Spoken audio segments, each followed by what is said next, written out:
Dyne ఇన్ బార్ pitch పై టాస్ గెలిచిన క్రికెటర్. పూర్తి వివరాలకు చదవండి రేపటి సాక్షి దినపత్రిక. బషీర్బాగ్ కాల్పులకు 24 ఏళ్లు పూర్తయిన సందర్భంగా విశాఖలో అమరులకు నివాళులు అర్పించారు వామపక్ష నేతలు. నాడు చంద్రబాబు ప్రభుత్వ చర్య రాష్ట్ర చరిత్రలో మాయని మచ్చగా మిగిలిపోయిందని విమర్శించారు. నాటి ఘటన నుంచి గుణపాఠం నేర్చుకోకుండా మళ్లీ ఇప్పుడు సంస్కరణల పేరుతో స్మార్ట్ మీటర్లను తీసుకువస్తున్నారని, ఈ నిర్ణయాన్ని వెనక్కి తీసుకోకపోతే ఉద్యమాన్ని మరింత ఉధృతం చేస్తామంటున్నారు వామపక్ష నేతలు.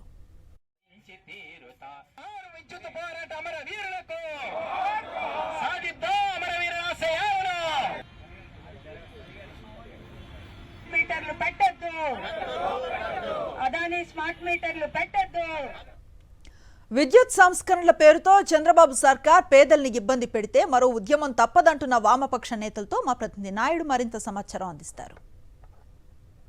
బషీరాబాద్లో కాల్పులు జరిగి నేటికి 24 ఏళ్ళు పూర్తవుతుంది. ఆ కాల్పుల్లో 3 మరణించారు. నేటికి కూడా ఆ దుర్దినాన్ని స్మరించుకుంటూ కూడా అమరవీరులకు నివాళులు అర్పిస్తున్నారు.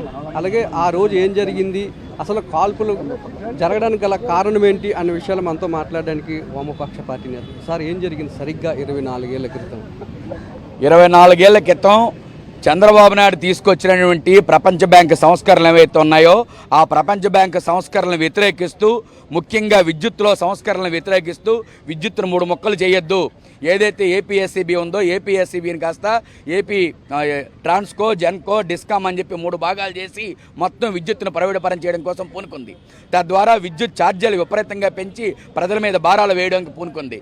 ఈ భారాలు మేము మొయ్యలేము, ఇది మాకు మొయ్యలేనంత భారం మోపుతున్నారు, ఈ భారాలు రద్దు చేయాలని ప్రజానీకం పెద్ద ఎత్తున తిరుగుబాటు చేశారు. మీటర్లకి ఏదైతే ఉన్నారో బిల్లులు చెల్లించలేదు, నిరసనలు తెలియజేశారు. ముఖ్యమంత్రి కానీ, రాష్ట్ర మంత్రులు కానీ, ఎమ్మెల్యేలు కానీ, ఎంపీలు కానీ రాష్ట్రంలో ఎక్కడ పర్యటన చేసినా వాళ్ళు అడ్డుకున్నారో, వినతిపత్రాలు ఇచ్చారో, నిరసనలు తెలియజేశారు. అయినా ప్రభుత్వం ఎక్కడ వెనక్కి తగ్గకుండా దీన్ని అమలు చేస్తామని చెప్పడంతో వామపక్ష పార్టీల ఆధ్వర్యంలో మొత్తం రాష్ట్రం మొత్తం మీద పెద్ద మహోద్యమం జరిగింది. ఆగస్టు 28, 2000 సంవత్సరంలో వేలాది మందితో చలో హైదరాబాద్ కార్యక్రమం నిర్వహించారు. హైదరాబాద్ కార్యక్రమానికి అశేష స్పందన వచ్చింది.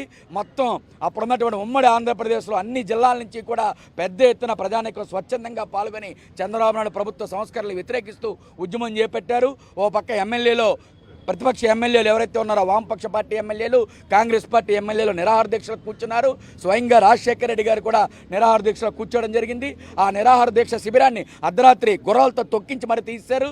ఎవరైతే ఉద్యమకారులు ఉన్నారో ఉద్యమకారులను గుర్రాలతో తొక్కించడం, లాఠీ చార్జీ చేయడం, బాష్పాయులు ప్రయోగించడం, అలాగే వాటర్ కెనాల్తో చల్లాచెదిరి చేయడం, ఇన్ని చేసినా సరే పట్టువదలకుండా అసెంబ్లీ వైపు ప్రజానీకం పెద్ద ఎత్తున పరుగులెడుతుంటే దుర్మార్గంగా కాల్పులు జరిపి 3 పొట్టన పెట్టుకుంది.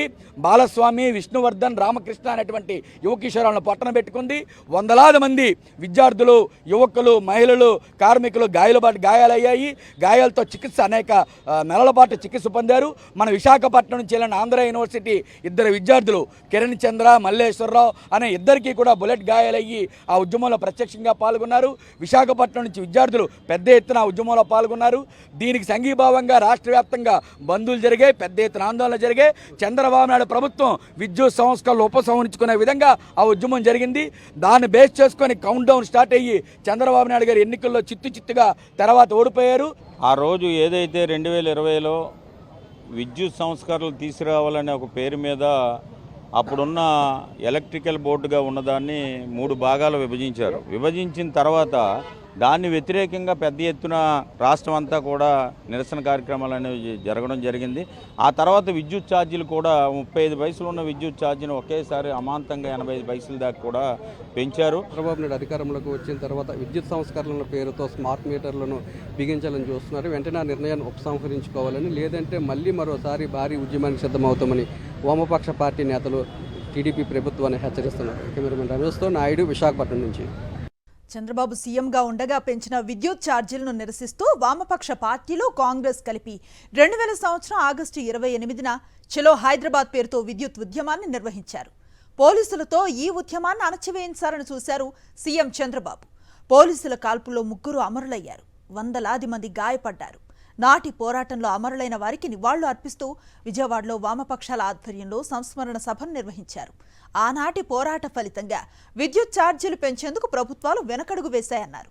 ఇప్పుడు ఏపీలో అధికారం చేపట్టిన టీడీపీ ప్రభుత్వం స్మార్ట్ మీటర్ల విధానాన్ని తీసుకువచ్చేందుకు యత్నిస్తోందని, అదే గనక జరిగితే మరో విద్యుత్ పోరాటం తప్పదని హెచ్చరించారు కార్మిక సంఘాల నాయకులు. ఆగస్టు 28, 2000 సంవత్సరంలో హైదరాబాదులో అన్ని వామపక్ష పార్టీలు కలిపి ఆ రోజు కాంగ్రెస్లో ఉన్నటువంటి రాజశేఖర రెడ్డి గారు ప్రతిపక్షంలో ఉన్నారు. రాజశేఖర రెడ్డి గారు అందరూ కలిపి ఒక పెద్ద మహోద్యమం తీశారు. అసలు వెళ్తున్నటువంటి వాళ్ళ మీద కింద నుంచి మన బాష్పవాయుగోళాలు విపరీతంగా కాల్చారు. విపరీతంగా కాల్పులు కూడా జరిగినాయి. ఆ ఎదురుగా వెళ్ళినటువంటి వాళ్ళ దగ్గర మీద కూడా వాళ్ళు ఆ రోజున కాల్పులు జరిపారు. ఫలితంగా ఒక 3 చనిపోయారు. ప్రభుత్వం ఒకవైపు కాల్పులు జరుపుతున్నా సరే ఎదురుగా నిలబడి దాన్ని ఢీకొన్నటువంటి ఒక పెద్ద ఉద్యమం అది.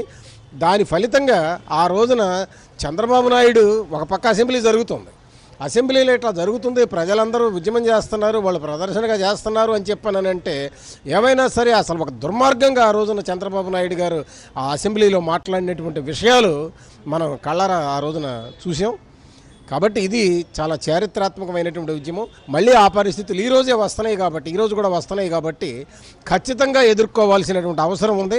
ఈసారి ప్రపంచ బ్యాంకులే కాదు, ఈసారి మన కేంద్ర ప్రభుత్వాన్ని వీళ్ళని కూడా ఎదుర్కోవాల్సినటువంటి పరిస్థితి ఉంది. ఎదుర్కొంటేనే మనం ఈ విద్యుత్ దీని నుంచి బయటపడగలం, లేకపోతే విద్యుత్ మొత్తం ప్రైవేటీకరణ అయిపోద్ది. అది పరిస్థితి. ప్రపంచ బ్యాంకు విధానాల మదమెక్కినటువంటి చంద్రబాబు ఆనాడు విద్యుత్తు ఛార్జీలు పెంపుదలకు వ్యతిరేకంగా ఆంధ్ర రాష్ట్రంలో సిఐటియు అలాగే వామపక్ష పార్టీలు 4 నెలల పాటు ఒక అవిశ్రాంత పోరాటం నడిపింది. ఆ తర్వాత దాదాపు 15 సంవత్సరాల పాటు కరెంట్ ఛార్జీలు పెంచడానికి ఎవరూ సాహసించాల. ప్రపంచ బ్యాంకు విధానాలని ఈరోజు మోదీ, మరో పక్కన బాబు ఇద్దరు కూడా పెద్ద ఎత్తున అవలంబిస్తూ ఉన్నారు. గత 5 సంవత్సరాల్లో జగన్మోహన్ రెడ్డి గారు కూడా విద్యుత్ సంస్కరణ అమలు చేసినటువంటి పరిస్థితి కూడా చూసాం. ఇప్పుడు స్మార్ట్ మీటర్లు పెట్టబోతా ఉన్నారు. స్మార్ట్ మీటర్ కనుక ఇంటికి పెట్టినట్టయితే అది ప్రీపెయిడ్ మీటరు, ఎప్పుడైనా సరే సడన్గా అది డబ్బులు అయిపోతే అయిపోయేటువంటి పరిస్థితి వస్తుంది.